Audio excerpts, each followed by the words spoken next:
evening, everyone. Thank you for joining us.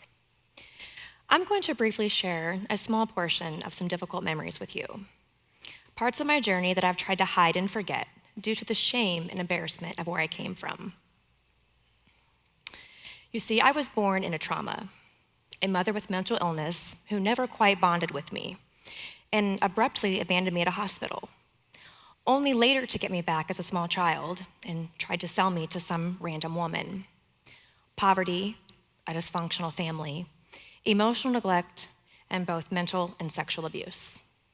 You see, growing up, my father and stepmother were addicts who kept me locked in my bedroom with no real family interaction. I heard the sounds of domestic violence from my father, but never the sounds of, "I love you," or "I am proud of you."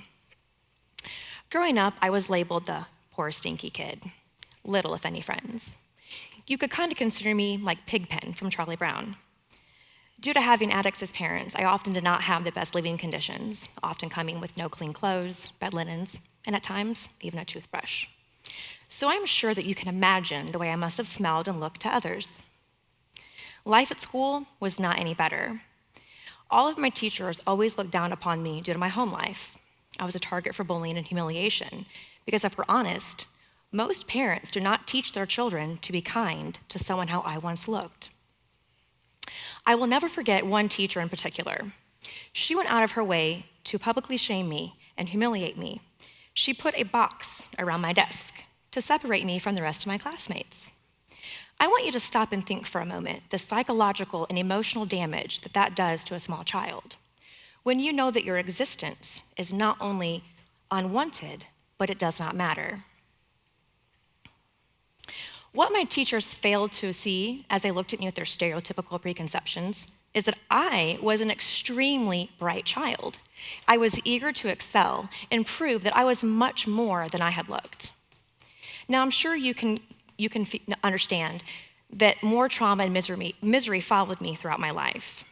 Fast forward to 2006, and I lost my husband to a drinking and driving accident. Not only making me a widow, but instantly making me a single mother to our 3 children who are all under the ages of 5. Without having any support or any sort of family, I faced a dark and lonely road by myself with grieving and trying to figure out this new life that I had just been given and wondering how I was going to financially support our 3 children by myself. I did not want our children to also become a product of childhood poverty like I was. Now, if all that wasn't bad enough, I nearly lost our daughter to a hit-and-run accident as she was walking home from school. Another difficult journey that I faced by myself. Through watching The Secret with Rhonda Byrne, I quickly learned about manifesting and the law of attraction.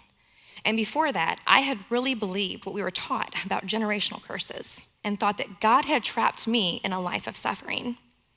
You see, my life had robbed my self-worth. I suffered from depression and extreme abandonment issues.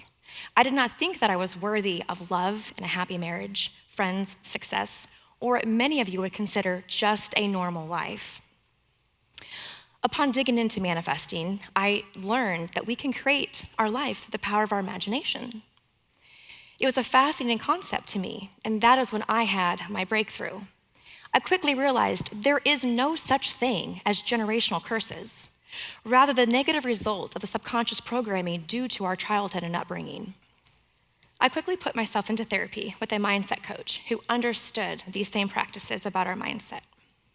And through that, in manifesting, I was able to completely heal and transform my subconscious mind. Through manifesting, I was able to create a life that I once thought I did not deserve, let alone thought I would ever have. I have cultivated friendships that have turned into the family that I never once had. It has enabled me to become a successful business owner and break free from the chains of poverty. But the one thing that is the most important out of all of it is that I did not become the statistic that I was told that I would become. Let me leave you with this. None of us can choose the family that we are born into. It's just, we can't. So no matter what, if you are a victim of trauma, abuse, whatever it is, as an adult, it is our duty and obligation to heal ourselves. And thank you for letting me share my story with you.